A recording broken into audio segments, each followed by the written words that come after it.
While the president continues to try to win over the American people on his plan, what do our local lawmakers think of the Build Back Better agenda? TV5's James Felton is finding out. This is a chance for the president to take his case to the American people. Congressman Dan Kildee talking about President Joe Biden's visit to Michigan today. Biden stopped in Howell to garner support for infrastructure legislation currently being debated by lawmakers in Washington, D.C. Biden also promoted his Build Back Better agenda. Kildee, who was with the president, tells us he believes the American people support Biden's efforts. They agree with the infrastructure bill. They agree with the tax cuts for people with families. They agree with our effort to reduce the cost of health care with more support for premiums that people pay. And they agree we need to do something about climate change.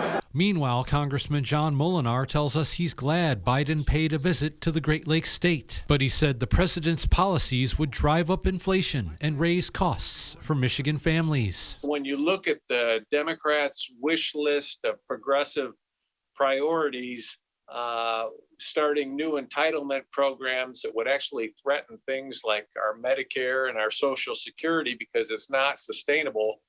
To me, that goes far beyond infrastructure. Molinar believes legislation focused on just infrastructure would have a smooth ride through Congress to Biden's desk. I think we could all agree roads, bridges, airport runways, ports and harbors.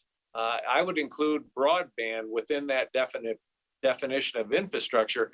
And if we could focus on that and find just ways to pay for that, I think it would be a bipartisan success. The bills under consideration right now have done nothing but hit potholes along the way. Kildee is hoping a vote on the proposed measures come in a couple of weeks. But Kildee thinks Biden will have to do everything he can to make that happen. If he can activate American voices, tell members of Congress to get serious, get through these differences, get this legislation to his desk, I think it'll have a much better chance of getting there. James Felton, WNEM, TV5.